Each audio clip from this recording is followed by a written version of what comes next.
자, 일 매출별 수익 구조에 대해 말씀드리겠습니다.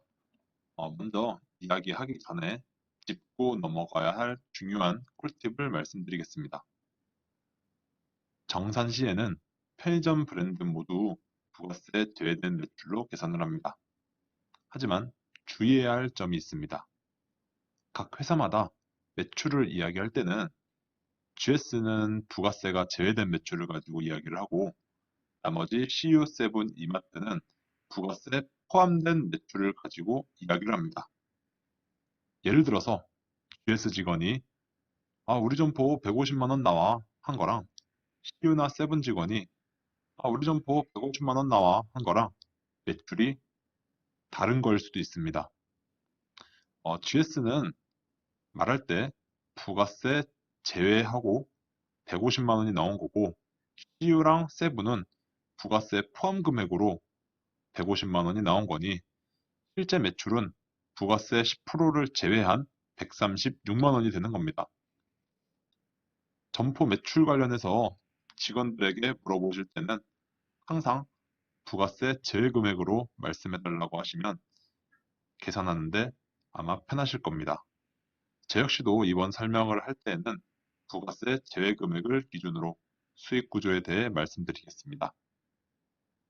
자, 이렇게 일매출 100만 원부터 250만 원까지 부가세 제외로 놓고 계산을 한번 해보겠습니다. 자, 일수는 30일이고요. 뭐 30일도 있고 31일도 있는데 그냥 계산하기 편하게 30일로 하겠습니다.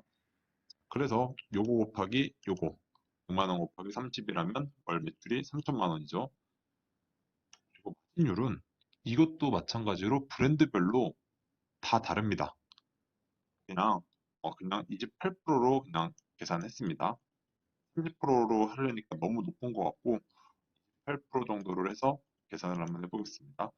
자, 매출 총이익은 월 매출 곱하기 마진율입니다. 자, 월 매출 곱하기 마진율 해서 100만 원일 때는 840만 원, 250만 원일 경우는 2,100만 원. 그리고 이익 배분율도 그냥 뭐 평균적으로 그냥 72%로 계산했습니다.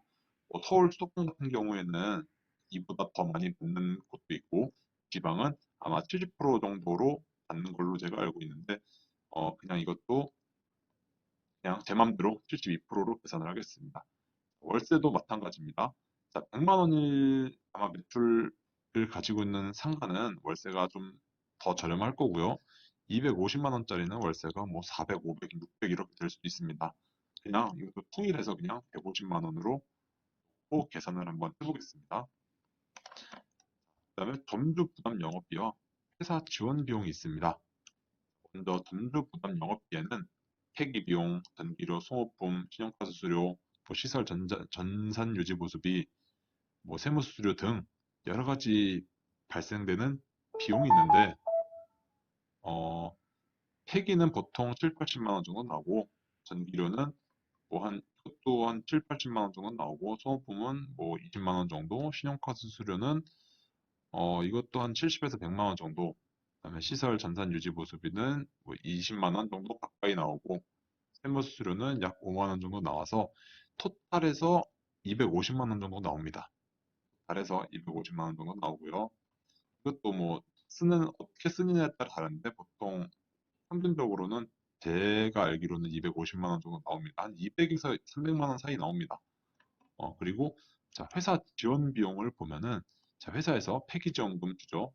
자, 제가 그 점주 임차 타입 설명을 드렸었는데 GS 같은 경우에는 푸드 폐기 지원이 20에서 50%고요. 세븐 같은 경우에는 20에서 40%. 그다음에 CU 같은 경우에는 1년간 지원을 해주고 그 이후로는 없습니다. 그리고 전기료도 세븐은 50% 지원, CU는 30% 지원, GS는 전기료 지원이 없습니다. 신용카드 수수료는 배분율대로 지원이 되고요. 그리고 발주장려금이 있는데 이 발주장려금은 뭐냐? 예를 들어서 자, 만약에 롯데칠성에서 백종원 콜라가 나왔습니다. 자, 이렇게 되면은 이 롯데칠성 쪽에서는 백종원 콜라를 팔기 위해서 어떻게 되냐? 자, 점주님들한테 돈을 주면서 발주를 유도하는 겁니다. 예를 들어서 100종 콜라가 6개 시키면 10,000원을 준다.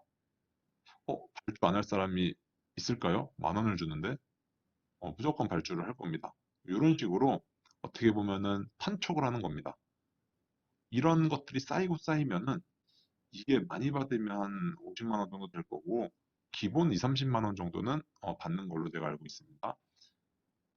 그리고 담배 진열 광고비는 보통 이것도 한 30만 원 정도, 30 많으면 뭐 40만 원 정도까지 나오는데 20에서 40만 원 정도 나오는 걸로 알고 있습니다. 어쨌든 이렇게 해서 회사에서 또 지원되는 금액이 이것도 마찬가지로 뭐 100에서 한 200만 원 사이 되는데 그냥 150으로 놓고 계산을 해보겠습니다. 어쨌든 이렇게 해서 퉁 터져서 약 100만 원 정도가 됩니다. 약 100만 원 정도, 마이너스 100만 원 정도가 됩니다. 인건비는 제가 계산을 굳이 안 했는데 왜냐하면은 지금 제가 계산하는 거는 극단적으로 정말 극단적으로 부부가 24시간 막교대로 한 달 동안 근무할 경우를 가지고 이야기를 드리는 겁니다. 그래서 인건비는 계산을 따로 하지 않았습니다. 이렇게 돼서 점주 순수익이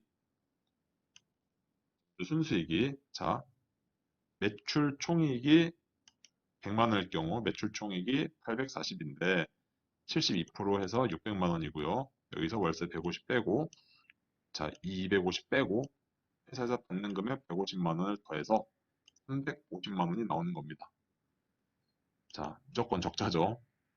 무조건 적자입니다. 그래서 최소 한 150만 원 정도는 되어야 인건비 정도는 벌어갈 수 있고요. 그리고 매출이 250일 경우에는 뭐 이렇게 보시면 많이 벌어가시죠.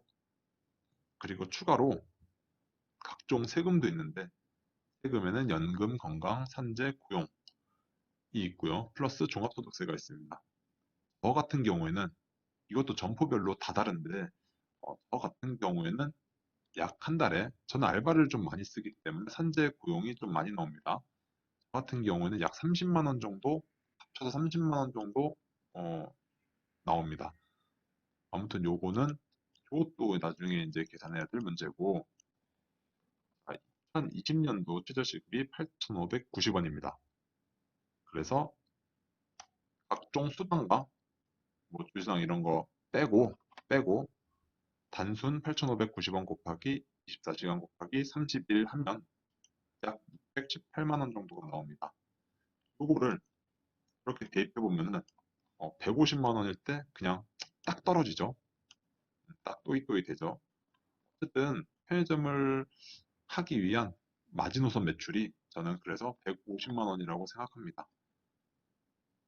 그리고 월세가 250일 경우 월세가 150이 아니라 뭐 300만 원일 수도 있습니다. 이렇게 되면은 수익이 이만큼 더 줄어드는 거고요. 여기다가 주말 알바를 쓴다? 그러면 수익이 더 줄어듭니다. 그래서 요거는 한번 점주님들 나중에 이 표를 보시고 어떻게 계산하는지 이제 아시겠죠? 이 표를 보시고 한번 대입을 한번 해보면 쉽게 계산을 할 수 있을 것 같습니다. 자, 하루 매출이 이 정도일 때 내가 이 정도를 가져갈 수 있겠구나에 대해 대충 감이 오시나요? 제 맘대로 마진율과 뭐 이익 배분율과 월세를 넣어서 계산했는데 점주님 상황에 맞게 다시 계산해서 내가 얼마나 가져갈 수 있는지 순수익을 한번 직접 알아보셨으면 좋겠습니다. 참고로 이마트24시는 이번 영상에는 해당이 안 됩니다. 이유는 이익을 배분하는 형태가 아닌 월 고정으로 납부하는 형식이고 마진율 자체가 조금 낮으며 회사에서 지원해주는 비용이 위 세 가지 브랜드에 비해 많이 없습니다. 만약 이마트24시로 계산을 하신다면 이 마진율 자체를 3%에서 4% 정도 낮게 잡으셔야 되고 점주 영업비용도 조금 더 잡으셔야 되고 회사 지원 비용도 좀 낮게 잡으셔야 할 겁니다. 이상으로 편의점 수익 구조에 대해 알아보았습니다. 2021년에는 최저시급이 8,270원으로 소폭 상승하였습니다. 그나마 다행이라고 생각하고 21년도 최저시급 반영하여 계산도 한번 해보시면 좋을 것 같습니다. 지금까지 시청해주셔서 감사드립니다. 한 선생이었습니다.